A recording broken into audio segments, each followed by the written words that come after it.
Salutations à tous, c'est le frère Mota Mwanedi. Et aujourd'hui, encore une fois, par la manifestation de la grâce de l'Oba, le seul et unique créateur, par son verbe, par le deuxième, le seul enseignant mandatant cette époque, Zulula San, il m'a été permis de donner une exhortation dans Bible, Kalatambale, la Bible authentique, la seule Bible sans erreur ni contradiction. Donc, pour vous procurer le rouleau, allez dans les éditions zulula100.com. Donc, aujourd'hui, dans cette exhortation, on va aller dans le livre de Proverbes. Donc, Bialaba Mounia, la sagesse. Ici, c'est donc les proverbes, ce sont les proverbes de Monmon. Monmon qui était un puissant roi initié en chef consacré en Tombouanibila, donc en Afrique ancestrale, en Wassé Moutonga. Et donc, il était fils de Tondo, le puissant aussi roi initié en chef consacré Tondo, connu sous le nom de David dans les Bibles actuelles classiques. Donc, Monmon, il est connu sous le nom de Salomon dans les Bibles actuelles classiques. Mais ici, ce sont leurs vrais noms parce que Bible révèle la vérité cachée, les mystères tels que c'était. Donc, avec les vrais noms, les vraies appellations, les vrais lieux et les vrais propos des prophètes. Donc, on va aller donc dans le livre de Proverbes, la sagesse, ici avec un S majuscule, parce que Monmon, il avait reçu l'initiation aussi de l'entité de la sagesse. Au chapitre 7, à partir du verset 1 jusqu'au verset 23. Ici, Monmon va parler de « Une femme adultère séduit un jeune homme non initié ». Donc, déjà, une femme adultère, donc c'est quelqu'un, c'est une personne qui va tromper donc son mari. C'est ça une femme adultère. Elle va commettre l'adultère. Parce qu'elle est déjà mariée, elle a déjà quelqu'un, mais elle va aller à l'encontre donc de son engagement avec sa personne, c'est-à-dire son mari. Donc au verset 1, il est dit ceci. Mon fils, virgule, retiens mes paroles, virgule, et garde avec toi mes préceptes. Point. Ici, Monmon va donc parler, donner donc des révélations aussi, des préceptes. Parce que on sait que dans l'existence, plusieurs personnes, s'ils n'ont pas l'instruction, s'il n'y a pas les préceptes, s'il n'y a pas la loi morale, s'il n'y a pas des conseils selon le verbe, les personnes vont être perdues, les personnes vont être dépourvues de spiritualité, ne vont pas avoir de repères, ne vont pas savoir comment se comporter. Donc il faut avoir une bonne éducation. Et ici, on ne parle pas de l'éducation selon seulement le visible, aller à l'école. Non, on parle ici de l'éducation selon le verbe, des préceptes, des lois, des ordonnances. Parce que c'est pour ça qu'il dit, mon fils, virgule, retiens mes paroles. Parce que c'est important dès le bas âge, pour les enfants, pour les fils, pour ceux qui vont lire, ceux qui vont écouter, de garder, de prêter attention aux paroles de l'initié.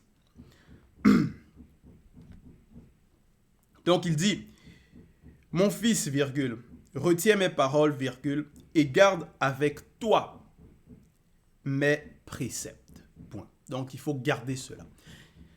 Verset 2, observe mes préceptes, virgule. Donc il faut garder, donc il faut recevoir cela pour garder la chose, et il faut observer aussi. Il faut prêter attention aux préceptes.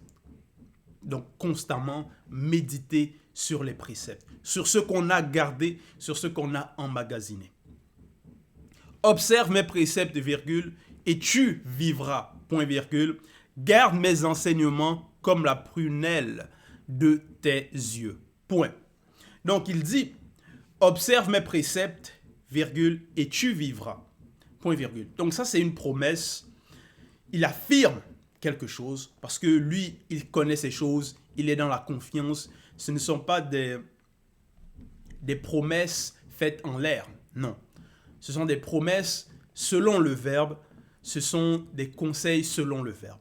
Parce qu'il sait que si on met en pratique les lois, les ordonnances, les préceptes du verbe, les préceptes qui émanent de l'entité de la sagesse, derrière cela, c'est la vie. Mais si on ne met pas cela en pratique, c'est la mort spirituelle, c'est le jugement, c'est la condamnation. Garde mes enseignements comme la prunelle de tes yeux, point. Parce qu'au verset 1, il avait dit de garder. Mais garder ça comment? Garder cela comme quelque chose de précieux. Verset 3, il dit lis-les spirituellement sur tes doigts, virgule, inscris-les spirituellement dans le mystère caché de ton esprit. Point. Donc ce n'est pas quelque chose qu'on doit recevoir seulement en surface. Non, ça doit aller en profondeur, à l'intérieur, dans le mystère aussi de notre esprit. Et aussi il dit, lis-les spirituellement sur tes doigts. Donc ça doit toujours être à notre portée.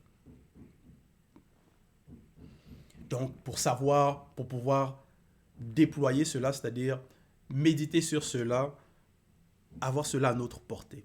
C'est-à-dire dès qu'il y a une situation, on se réfère aux préceptes, aux ordonnances que Mon nous transmet. Donc au conseil de la sagesse.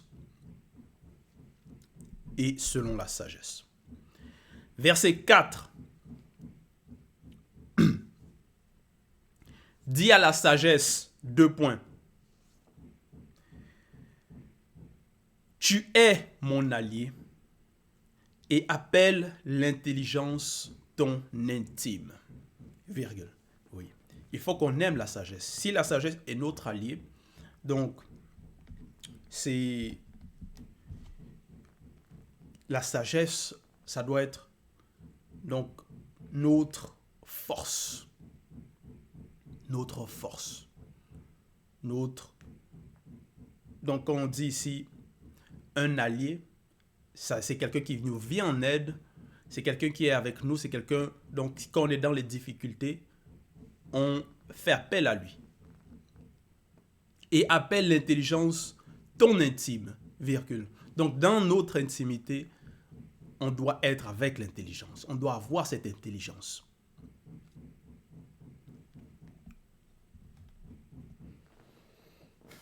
Donc, parce qu'il y a plusieurs personnes, ils n'aiment pas la sagesse, ils n'aiment pas l'intelligence, ils ne veulent pas réfléchir, apprendre. Non. Ils se complaisent dans leur ignorance, dans des choses de vanité, dans des choses stupides. Mais il faut apprendre à aimer la connaissance, l'intelligence, la sagesse. Verset 5. Pour quel, ici avec un S, pour quel, donc ici c'est la sagesse et l'intelligence. Pour quel te préserve de la femme non initiée, virgule, blanche et sans mêlée, qui emploie des paroles doucereuses. Point. Voilà. Donc, un allié, la sagesse, l'intime, l'intelligence. Donc la sagesse et l'intelligence doivent être là pour nous préserver. Préserver de qui? Pour qu'elle te préserve de la femme non initiée, virgule. Parce qu'au verset 1, il dit « Mon fils », virgule. Retiens mes paroles, virgule, et garde avec toi mes préceptes. Donc, il s'adresse à un fils, à un homme. Et on sait que pour plusieurs hommes, la faiblesse même, ça va être les femmes. Parce que ça va être quelque chose qu'ils vont désirer et ça va être leur point faible. Donc, parfois, ils ne vont pas savoir comment réellement être en garde face à quand ils vont être déstabilisés par rapport aux femmes. C'est pour ça qu'ils donnent des conseils pour que cela n'arrive pas. Pour qu'on soit déjà préparé face à toutes circonstances avec ce genre d'attaque. Pour qu'elle te préserve de la femme non initiée, virgule, donc au verset 5, blanche et sans mêlée. Donc la femme non initiée, donc ça va être une femme qui n'est pas initiée selon le verbe, qui ne met pas en pratique les lois et les ordonnances du verbe de Loba. Blanche et sans mêlée, qui emploie des paroles doucereuses. Point. Donc des paroles douces qui vont sembler agréables, qui vont peut-être réjouir. Donc voilà, il faut savoir, parce qu'elles vont savoir employer certaines paroles, certains mots pour déstabiliser, pour pouvoir arriver donc à leur but. Et ici donc leur but, ça va être la séduction, détourner les fils, les hommes de la voie droite.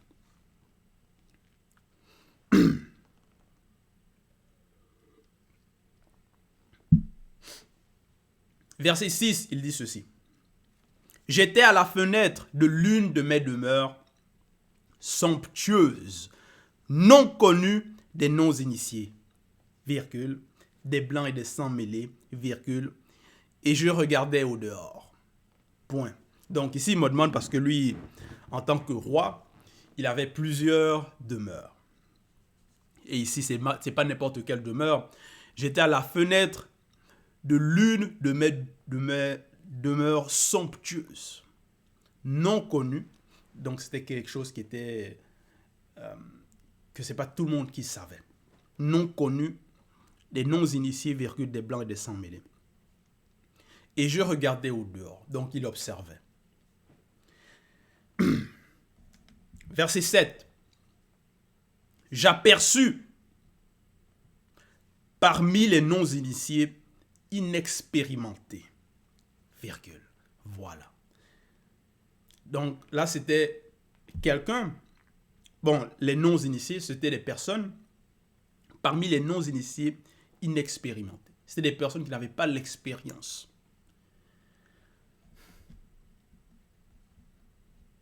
Donc, ce sont des personnes qui avaient une forme de naïveté encore, qui n'étaient pas réellement conscients des choses spirituelles. J'aperçus parmi les non-initiés inexpérimentés, virgule, et je remarquais parmi eux un jeune homme non initié, dépourvu de sens. Point. Donc, Monmouth va raconter l'histoire pour donner la morale aussi, pour donner des leçons, pour donner un enseignement.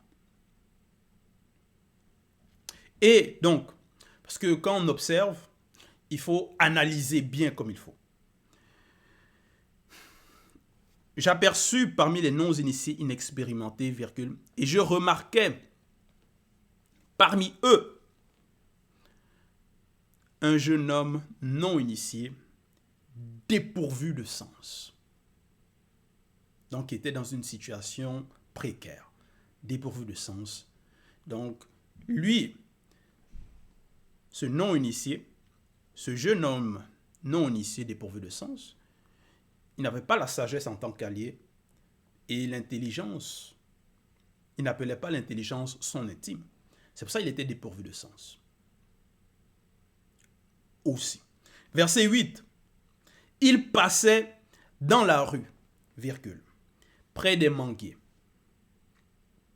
où se tenait une de ces femmes sans mêlée, avancée en âge, virgule, et il se dirigeait lentement vers ces manguiers. 2 points. Donc, déjà, c'est ce jeune homme, parce que la scène, Monmouth dit, j'aperçus parmi les non-initiés inexpérimentés. Donc, ce jeune homme, déjà, il se tenait avec des gens qui n'étaient pas expérimentés. Donc, qui étaient spirituellement faibles. Donc son entourage déjà, c'était pas un bon entourage. C'est-à-dire, c'était pas des personnes initiées, c'était pas des personnes non initiées gracie. C'était pas des personnes qui mettaient en pratique, qui aimaient la connaissance, la science, qui voulaient marcher selon les lois morales, les lois spirituelles, qui voulaient changer, qui voulaient se donc transcender de conscience. Donc ça, c'est très important. Il faut savoir avec qui on est, avec qui on se tient, dans quel quartier, avec quel entourage.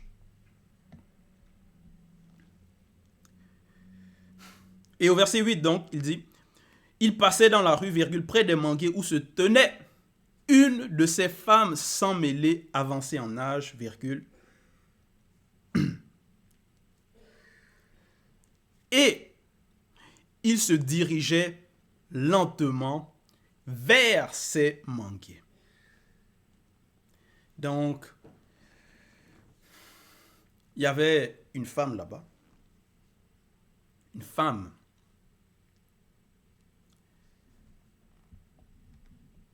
Bon, il y avait des femmes près des manguiers. Il passait dans la rue, virgule, près des manguiers, où se tenait une de ces femmes. Une de ces femmes. Donc, il y avait une de ces femmes. Une d'entre elles. Sans mêler. Avancée en âge. Virgule. Et il se dirigeait lentement vers ces manguiers. 2 points. Verset 9. Donc, au verset 8, il passait dans la rue, virgule, près des manguiers où se tenait une de ces femmes sans mêler, avancée en âge, virgule, et il se dirigeait lentement vers ces manguiers. 2 points. Donc, il se dirigeait vers la direction, donc en direction de ces manguiers de cette femme.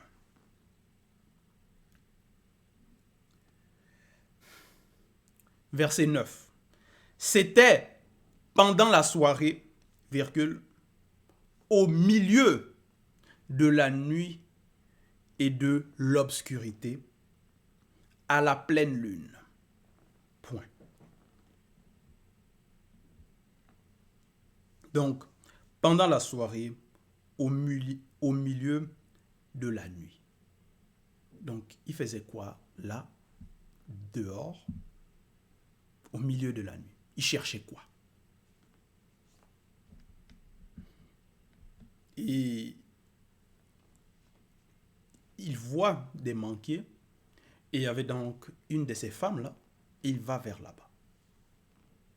Pourquoi? Verset 10.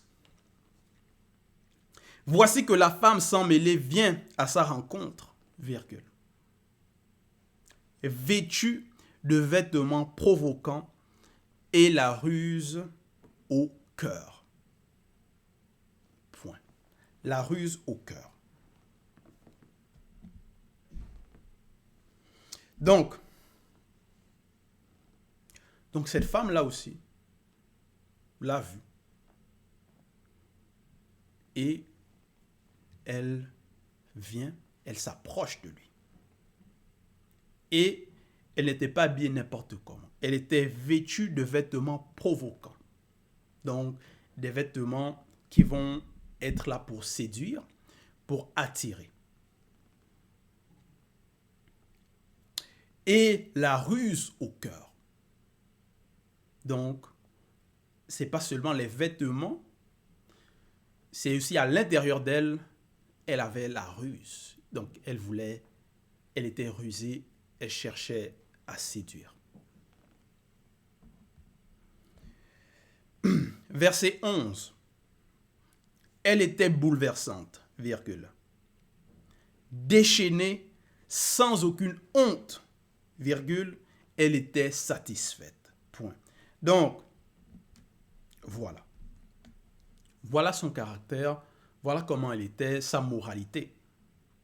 Bouleversante, déchaînée, sans aucune honte. Donc, elle n'avait pas la honte. Donc, elle pouvait faire n'importe quoi par rapport à la séduction, la ruse, tromper, voilà. Parce que au chapitre 7, ici, c'est concernant une femme adultère. Donc, c'est pas quelqu'un qui a une bonne moralité.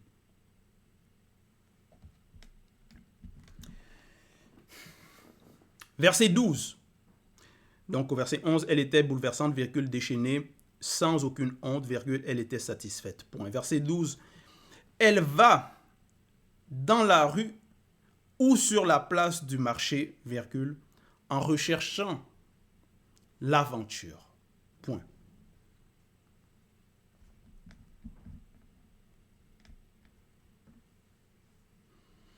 Donc, voilà ce qu'elle avait l'habitude de faire. Elle recherchait l'aventure. Parce que Monmouth, quand il observe, il pénètre, il connaît c'est quel style de femme, aussi qu'est-ce qu'elle a l'habitude de faire. Il peut lire en elle.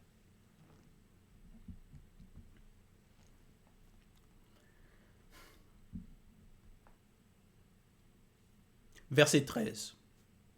Elle le saisit et l'embrassa, virgule.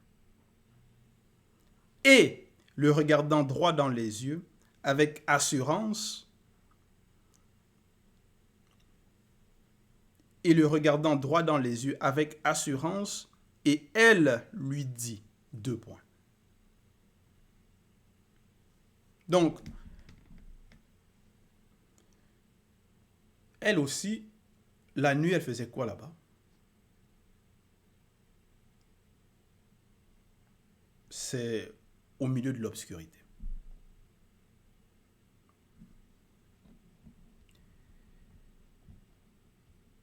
Et un homme s'approche d'elle et elle va à sa rencontre. Mais normalement, déjà, normalement, c'est qu'elle, la nuit, une femme, un homme, un homme s'approche d'elle, mais normalement au début, il y a d'abord, il doit avoir une forme de méfiance déjà. C'est qui lui, pourquoi elle s'approche de lui.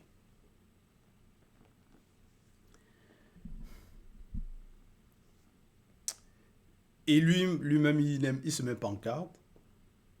Elle le saisit, elle l'embrasse. Lui, il se laisse faire. Verset 14. J'avais promis un sacrifice à Djengu pour la remercier, virgule. Je l'ai offert aujourd'hui. Point. Donc, ici, elle, maintenant, aussi par rapport à ses pratiques, parce que Djengu, c'est la sirène. Donc, elle invoquait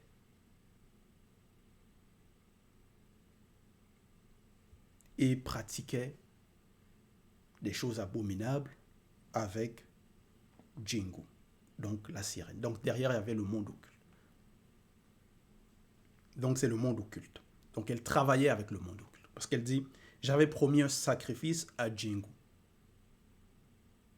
Et on sait même aujourd'hui, il y a des personnes, ils vont penser, ils font des sacrifices à soi-disant leur Dieu. Mais derrière, ce sont les sirènes des eaux, ce sont des faux dieux, des démons. Donc voilà dans quoi il était plongé. Dans des pratiques abominables. Les sacrifices, les offrandes. Donc ça, déjà, ce sont des pratiques interdites. Verset 15. C'est pourquoi je suis sorti au-devant de toi pour te chercher,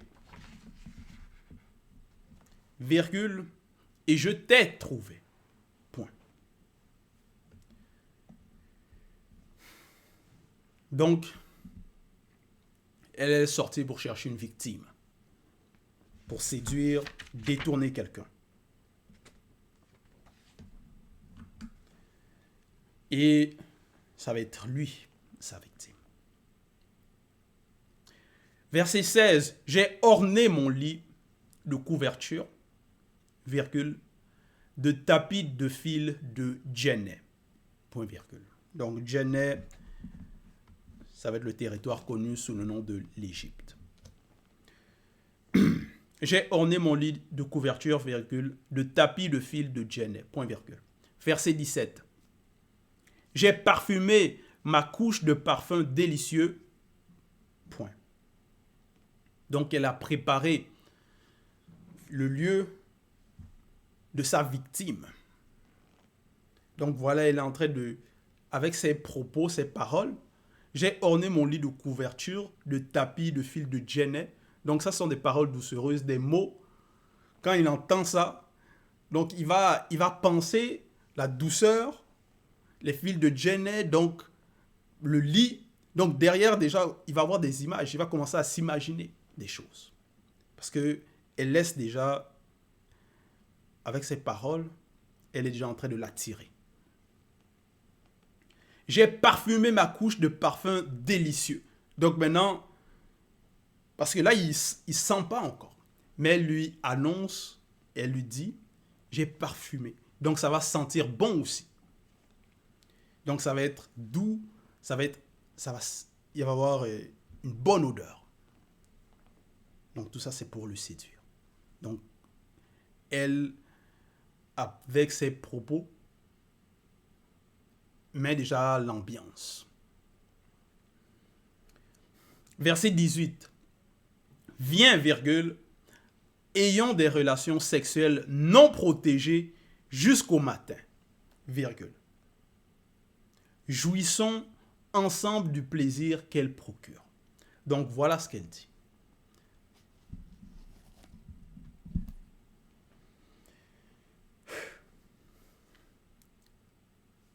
Et elle dit non protégée. Mais cet homme-là, il écoute ça, mais une femme comme ça, qui te parle de Django, et qui t'invite, qui est là le soir, la nuit, donc c'est déjà quelqu'un, une personne, tu te dis, mais tu devrais te dire, mais elle a fait ça avec combien de personnes? Et elle m'invite à les faire ça avec elle, sans protection. Mais automatiquement, tu dois avoir le danger, tu dois avoir le dégoût.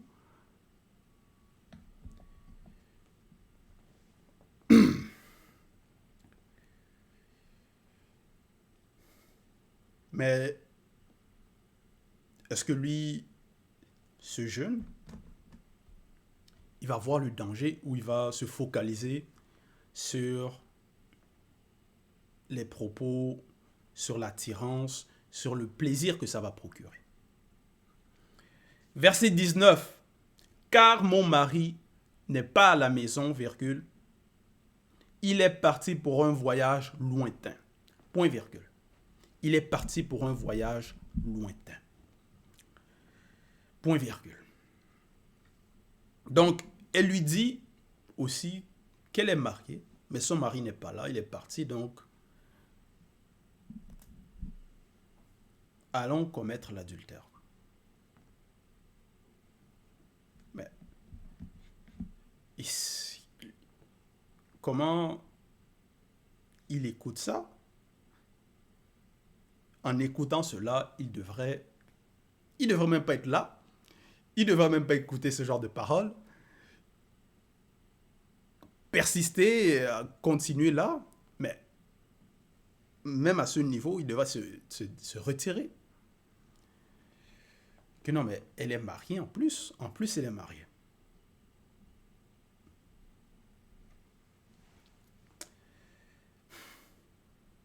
Verset 20.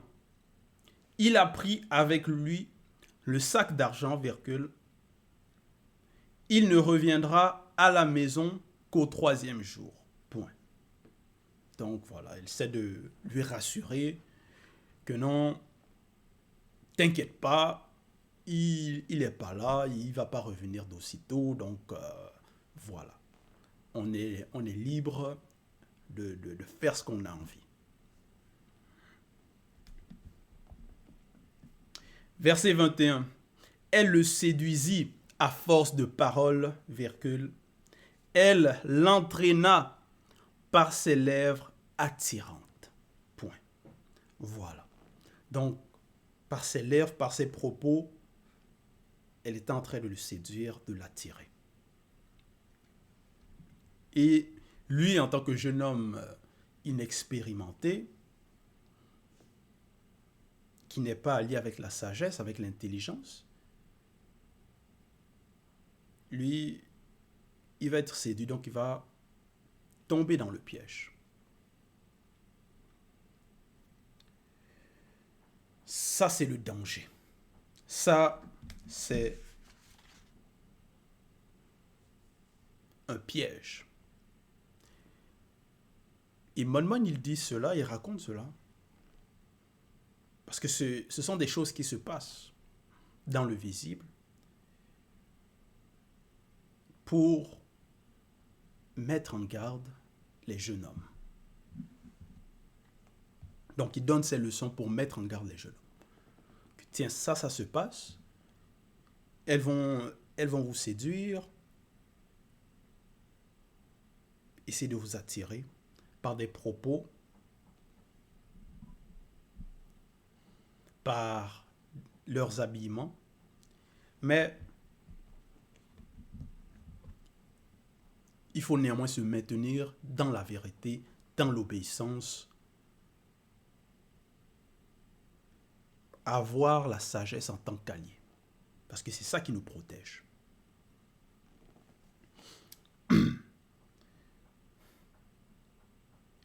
Verset 22. Il se mit tout à coup à la suivre, virgule, comme le bœuf qui va à la boucherie, virgule, comme un fou qu'on lie pour le châtier, virgule. Voilà. Donc, il a été séduit, il l'a su. Maintenant, il devient comme un fou, comme un bœuf qui va à la boucherie. Verset 23. Jusqu'à ce qu'un Ebanda Bodima Moudima Bobé, satyre, démon en forme de bouc, puisse prendre possession de lui, virgule. Donc, il a été attiré par ses propos, par elle, donc, il la suit. Donc, maintenant, donc, la porte s'ouvre, le démon, il entre. Puisse prendre possession de lui, virgule, comme l'oiseau qui se précipite dans le filet, virgule, sans savoir que c'est au prix de sa vie. Point. Et sur ces démons satyres, on peut aussi aller dans Démonologie, étude interdite de la science du démon, à la page 39. Donc ici, c'est acte 7, les autres races et groupes de démons, quatrième groupe de démons. Au verset 118, il est dit ceci.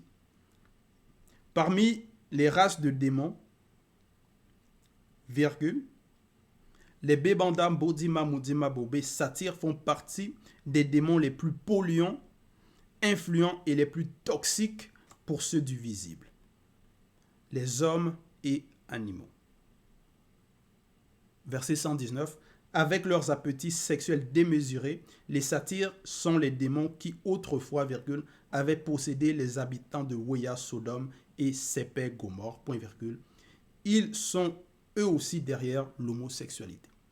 Donc, et dans la suite, ça entre encore plus en profondeur dans le livre de la démonologie concernant ces démons. Donc, ce sont des démons qui apportent la perversité, qui polluent. Donc, et lui, il n'était pas conscient de cela. Donc, lui, il était séduit, possédé. Il n'était pas en garde contre ses adversaires. C'est-à-dire, c'est cet adversaire, c'est-à-dire le démon satyre, a réussi à prendre possession de lui.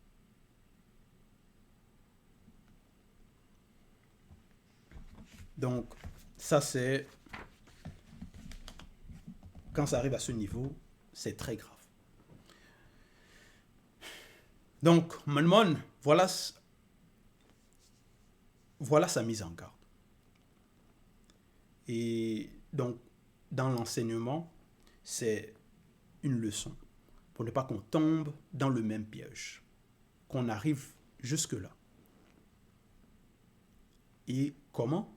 C'est en observant les préceptes, en écoutant les paroles des initiés. Donc, ce que Bible nous révèle.